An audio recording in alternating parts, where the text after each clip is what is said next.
This morning I've been out in the Channel with our new small boats operational command. And the whole experience just reinforces how tragic, morally wrong and profoundly unfair this situation is. We've got organised criminals risking people's lives in makeshift dinghies. Gangs trying to usurp the role of government, taking it upon themselves to decide who comes to our country. Our asylum system is being overwhelmed with people travelling from safe countries, taking away our capacity to help those in the greatest need. And the British people are having to spend £6 million a day putting up illegal migrants in hotels. Now, earlier this year, I set out 5 priorities: to halve inflation, grow the economy, reduce debt, cut waiting lists, and stop the boats. Today, I'd like to update you on the progress that the Home Secretary and I are making. And my message is this: our plan is starting to work. Before I launched my plan in December, the number entering the UK illegally in small boats had more than quadrupled in 2 years. Now, some said this problem was insoluble, or just a fact of 21st century life. They lost faith in politicians to put in the hard yards to do something about it. And of course, we still have a long way to go. But in the 5 months since I launched the plan, crossings are now down 20% compared to last year. That's right, crossings are down 20%. This is the first time since this problem began that arrivals between January and May have fallen compared to the year before. And this progress is not replicated across the Channel. Illegal migrants entering the rest of Europe have risen by 30%. But we are not complacent, because we know people smugglers are highly organised and will change their tactics if we let them. I will not rest until the boats are stopped. With grit and determination, the government can fix this, and we are using every tool at our disposal. First, I promise to work closely with our international partners, because this is a global phenomenon. There are 100 million people displaced around the world, and European countries alone saw almost 1 million asylum applications last year. And this international approach is delivering. Our partnership with France stopped around 33,000 crossings last year, 40% more than the year before. I've put cooperation on tackling illegal migration on the agenda of every international summit I've been to, from the G7 and the Council of Europe to last week's European Political Community Summit in Moldova. Last week, we agreed a new action plan with Bulgaria. We began discussions on joint working with the European Border Agency Frontex. And in December, I reached a deal with Albania. Because last year, nearly a third of all those arriving in small boats were from that safe European country. That's delivering too. We've now returned 1,800 to Albania in just 6 months. We've gone from accepting around 1 in 5 Albanian asylum cases to now just 1 in 50, in line with our European partners. And what is the result of all of this? Well, so far this year, the number of Albanian small boat arrivals has fallen by almost 90%. This is proof that our deterrent strategy can work. When people know that if they come here illegally, they won't get to stay, they stop coming. Now, second, I promise to improve enforcement. So we've doubled the funding given to the National Crime Agency for tackling organised immigration crime, and arrests here of illegal workers have more than doubled. Third, I promise to stop people spuriously using modern slavery claims to frustrate their removal. And since we started asking for basic evidence to back up modern slavery claims, the refusal rate has tripled. Fourth, I promise to clear through the backlog of people waiting for initial decision. Numbers published today show that the initial decision legacy backlog is down by over 17,000. And we're on track to clear it entirely at the end of the year. Fifth, I promised we would get illegal migrants out of hotels and into alternative sites, including military facilities.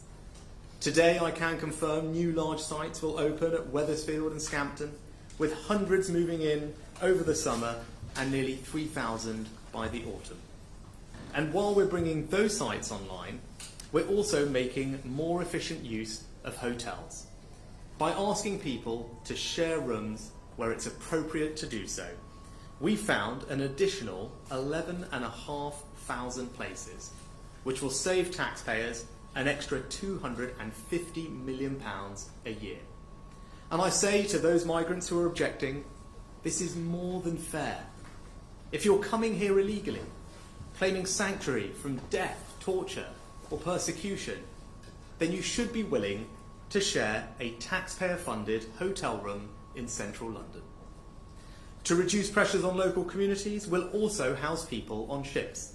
The first will arrive in Portland in the next fortnight, and we've secured another 2 today that will accommodate another 1,000. Finally, I promised not just to reform our asylum system, but to reform our laws. So we've introduced unprecedented legislation to make clear that if you come here illegally, you will be detained and removed in weeks, either to your own country or to a safe third country like Rwanda. Our Stop the Boats bill passed the House of Commons in weeks, despite the Labour Party voting against it at every turn. And we're preparing now, so that once any legal challenges are complete, we will be able to put this bill into practice. I'm ensuring we have more detention capacity to hold those who arrive illegally, enough court capacity to process their cases, and the planes to remove them to Rwanda. I know these are tough measures, and I make no apology for that. We cannot allow our generosity of spirit to be used as a weapon against us, or against those who are being pushed to risk their lives in the Channel by criminal gangs. Our approach is working. For the first time, crossings are down by 20%. But we are not complacent. This won't be solved overnight, and people will continue to come this summer, which is why it is so important that we change the law. My policy is very simple. It is this country and your government who should decide who comes here, and not criminal gangs. I will do what is necessary to achieve it. I said I would stop the boats, and I meant it. Thank you. If we take some questions from the media next, and could I start, please, with the BBC? Thank you, Prime Minister. Chris Mason, BBC News. You're continuing to promise to stop the boats. There it is on the lectern in front of you, and yet there has been around 7,500 migrants who've crossed on small boats so far this year, with the summer months ahead. Is it credible to promise to stop them? Literally no more boats? So thank you, Chris. I think the most important people to take away from today is that our plan is said this isn't an easy problem to fix. We won't fix it overnight, and there's no one simple solution to it. But we're doing a range of things, and that's the plan I announced 5 months ago. But the message from today is that plan is working. Why do I have confidence in that? It's because for the first time since the small boats phenomenon arose a few years ago, for the first time, numbers are down. So this year, January to May, the numbers crossing are down by 20%, down by a fifth. Right, we haven't seen that before, and it is specific to the UK, because if you look at what's happening in Europe, the numbers so far this year are up almost a third. So I think that, to me, shows that the plan we put in place is working. Now, of course, there's work to do. As I said, people will still come here in the summer. The gangs will keep trying other routes. But the measures that we are putting in place are starting to work, and I think you can see that most concretely when it comes to the Albanian situation, where the number of crossings from Albania, of illegal migrants from Albania, is down by 90%. So I have confidence that the plan is working. We're obviously not there yet. There's work to do. Here to give people an update on this very priority, and I think the message from today is have confidence, because the plan is working, numbers are down for the first ever time, and there's lots more that we're doing. Perfect. Next, if we could go to Channel 5. Thanks, Prime Minister. Andy Bell, 5 News. Do you actually have any evidence that it is your policies of deterrence that are leading to this drop, and not something like bad weather, for instance, that has been actually reducing the number of people crossing? Well, thanks, Andy. I think that there are two things I'd point to. One is the fact that crossings elsewhere in Europe are up by almost a third over a similar time period, and yet crossings into the UK are down by a fifth. I think that should tell us that something is going on here, and that's the result, I think, of the actions that we've put in place, and there's a range of different actions that we've put in place that are contributing to that. And I think the best example, as I was saying to Chris earlier, is when you look at the number of illegal migrants coming from Albania. Now, I think people will remember when we last spoke about this, I said to everyone, Albania accounted for around a third of all small boat arrivals last year, a third. And Albania is, of course, a safe European country. So we put in place a range of changes, a new deal with Albania that we negotiated, and I pay tribute to Robert Jenrick, the Immigration Minister, the Home Secretary, for all their work on this Albanian situation.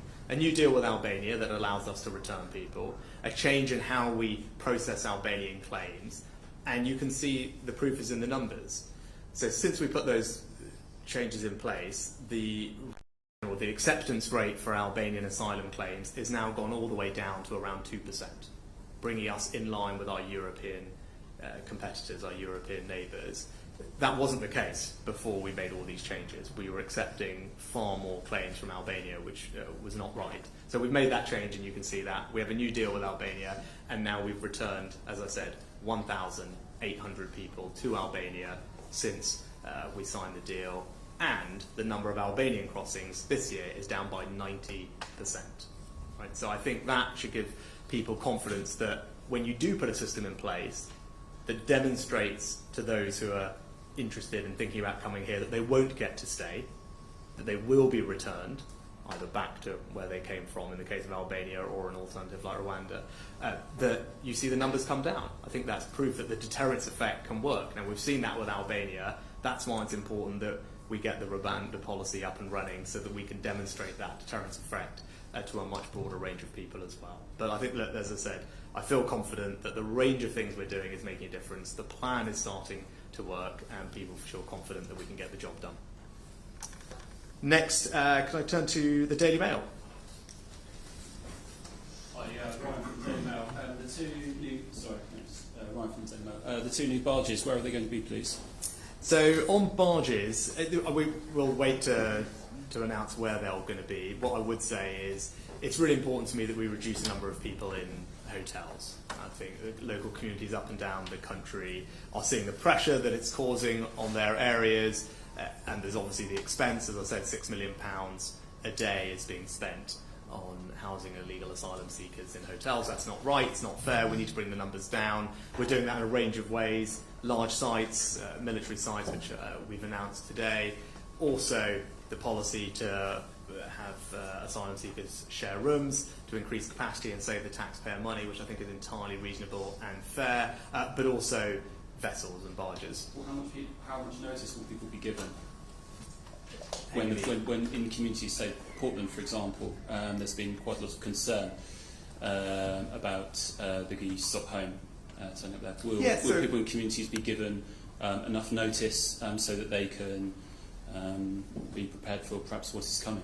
Yeah, so thank you, Brian. Yeah, so we do extensive engagement with local communities in advance of other large sites or barges. Of course we should do that. That's the right thing to do. That's what we do. There are multi-agency forums that are established at a local level to bring together all the local stakeholders. Where appropriate, there's 24/7 police and security protection, and of course local areas get funding to make sure that they have the resources and support they need to provide any services that are required. So that's the work that goes on. But what I am pleased is that we have now not just one barge arriving in a fortnight in Portland, but we've secured 2 further boats today, and then we will work through the detail and implementation of those. But I think all of that, again, just demonstrates a government putting in the hard yards, doing things that people said, quite frankly, were not possible. They said this wouldn't be workable, it wasn't possible. We have persevered. put the elbow grease in, and now we have one coming, 2 more on their way. That will hopefully over time mean thousands of extra spaces, which will relieve pressure on local communities, because people would like their hotels to return to their normal use. This is a way to do it, and we're making good progress on that. Next, could I turn to the Sun? From the Sun, you say that your plan's working, but you won't say that you'll stop the votes by Christmas. What number does success look like to you? And secondly, it's also been reported you will raise Ben Wallace's candidacy for NATO General Secretary with Joe Biden this week. Is it appropriate to lead NATO? So, Natasha, on numbers, I'll let other people will judge how well we're doing. And the purpose of today's update is to give people a sense of progress. And I believe there's reasons to be confident that our plan is working. We've been through the numbers. But it's not just the number of people coming that is coming down. We're making progress on hotels. We're making progress on getting the backlog down. We're also making progress on enforcement. What you've seen is the number of illegal working raids has gone up by 50%. That was one of the things that I talked about.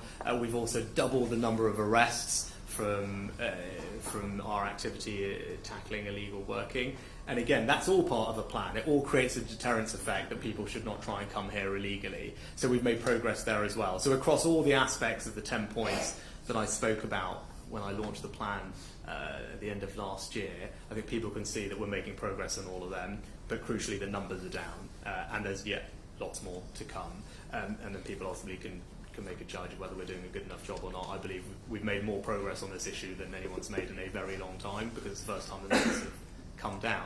And then look, on NATO, I think that Ben does a fantastic job. He's a great defence secretary.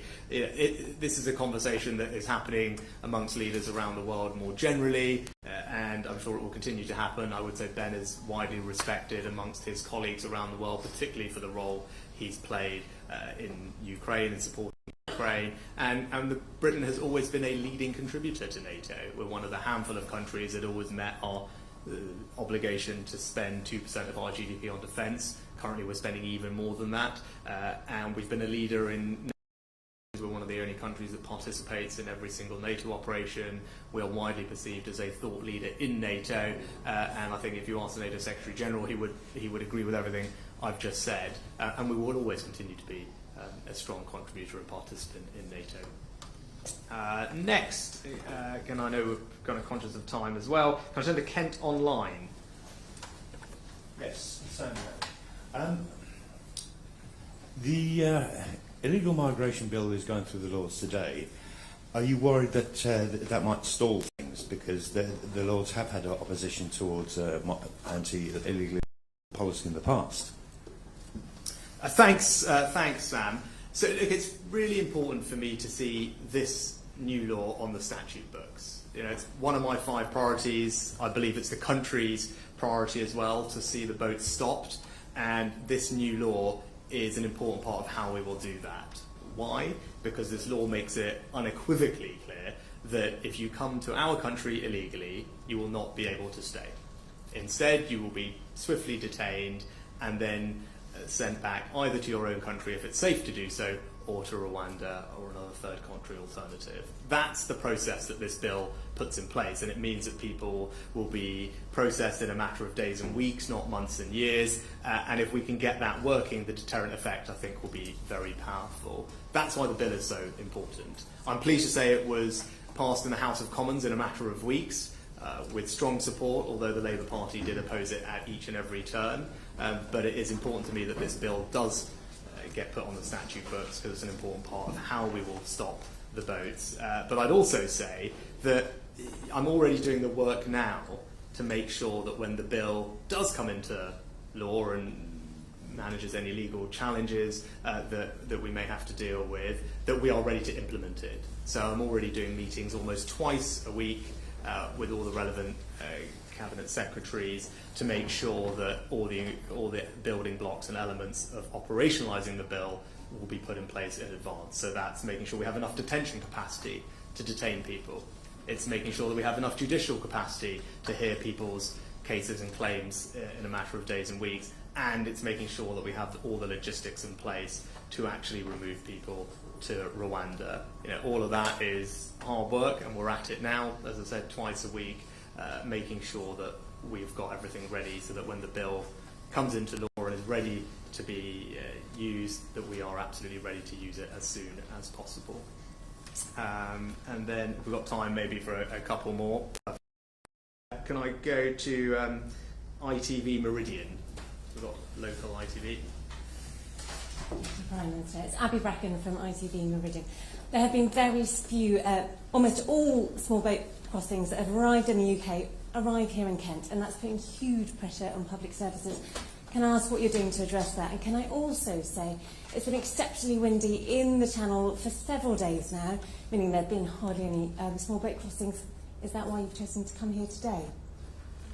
So, Abby, thanks. On, first of all, I'll just pay tribute to Natalie, who's here as a local MP, and Natalie spends an enormous amount of time when she's in Westminster talking to me and other ministers to make sure that Dover and Kent more generally is getting the support and engagement that it needs to deal with the challenges that small boat phenomenon causes. Because of Natalie's campaigning, we've invested quite a lot. I think the first Levelling Up Fund, Ken, was £40 million for infrastructure improvements to make sure that migration processing was much easier, as well as working very closely with council and other authorities here to deal with everything. And more generally, just investing in the local community, whether it's through our House Street funds, our towns funding, our Levelling Up funding. I think Kent and the local communities here are seeing that investment go into their local areas as well, distinct from the specific resources that we're putting in place to deal with this. I think the best way to relieve that pressure is to stop people from coming in the first place, right? So rather than treating the symptoms, actually treat the cause. That's why the bill is so important. It's why we need to pass new laws, have international agreements, get the backlog down. If we do all of those things, we can move to a system which means people won't be able to stay if they come here illegally into this part of the country or anywhere else. I think we will see people stop coming, right? And that's the best way to relieve the pressure on the community here. And I want them to be reassured that it is one of my 5 priorities, as they can see. It's very important to me. And the message to take away from today is the plan is working. So for the first time since this small boat phenomenon came upon us, the numbers are down by almost a fifth this year. And I think, as we've gone through all the reasons why, I think that is a sign of encouragement. But we are not complacent. Of course, the summer is coming. Of course, gangs will keep trying different routes and different methodologies. We need to be alert to that. It's why we need to pass the law. It's so important that the law passes, because that will really help us resolve this problem.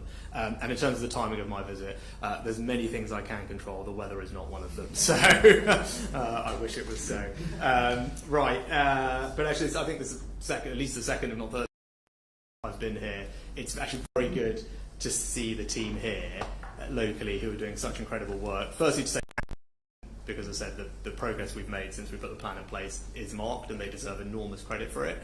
But the second thing is, as I said at the opening of my teams here, who are the ones who are out on the front line picking migrants up, I think it really brings how awful and tragic this situation is. Right? You talk to them, and they will talk to you. Just the other week, picking up toddlers who were suffering from hypothermia in a makeshift dinghy that was not remotely seaworthy, right? I mean, some of us were out on the boat earlier before, trying our hardest not to get ill, to deal with the weather. If you're in a makeshift dinghy, which is not seaworthy, where it is freezing, in conditions that are far worse than today, and children are being exposed to that, I'm sorry, but that is completely and utterly wrong. And when you talk to the team here, are the ones who have to deal with that on a daily basis and rescue those people, they would tell you that it's wrong. And that's why the moral thing to do, the compassionate thing to do, is to stop these criminal gangs from being able to exploit people like that and put them on these rafts and send them across the channel. It is wrong, and that's why it's right that we're doing everything we can to stop it. I think absolute last one. Have we got the Times? It's Matt Dathan from the Times. You spent $1 billion in March, I think it was. Are you satisfied the French are doing enough to stop the boats? What is their interception rate, and what interception rate would be value for money for the British taxpayer? And secondly, just you were talking about how tragic it was seeing children cross in those conditions. You're planning to detain children indefinitely. Are you going to put a time limit on that when the bill comes to the Lords or the Commons later this summer? So thanks, Matt. On detention, the reason that's in place is because we don't want to create an incentive for people to put children on these boats. Right? So if you exempted children from the policy, then you'd give every incentive for people to bring children along with them, and you put more children at risk, actually. So I don't think that's the right thing to do, and that's why they are included. Now, obviously, there are appropriate facilities for families. They're not separated. They're kept together, and we need to make sure that that's done properly and fairly, as it always has been and will continue to be so.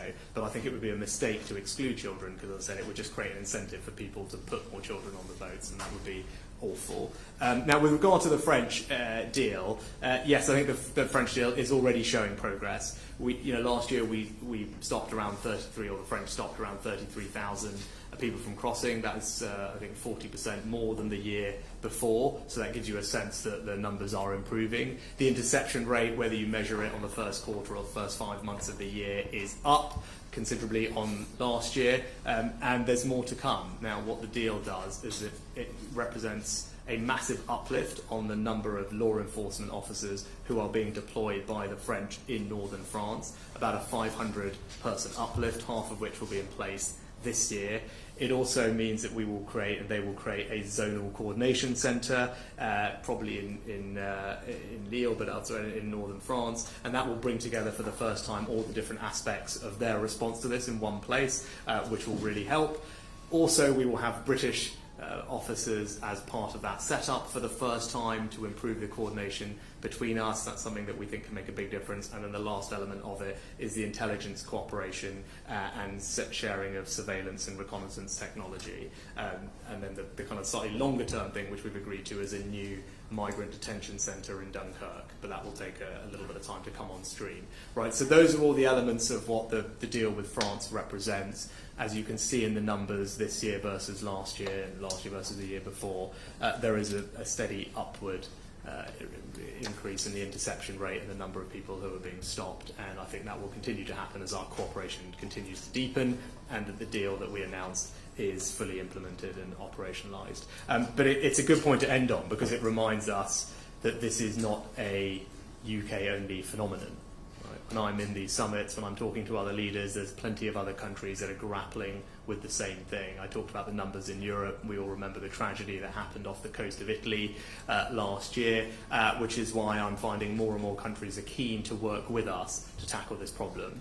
One of the things Suella, the Home Secretary, did very early on after I became Prime Minister, her and I re-established the Calais Group of Northern European nations to come together, to work together to tackle this problem, and then we've built on that with our deals with France, deals with Albania, cooperation with Italy, and now many more countries. And you will continue to see that, because ultimately we are not alone in facing this challenge.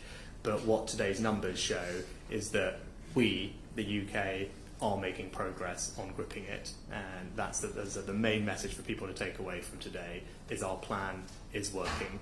We're not complacent, there's more work to do, but people should have confidence that when I said I was going to stop the boats, I meant it, and that's what we're delivering. Thank you very much.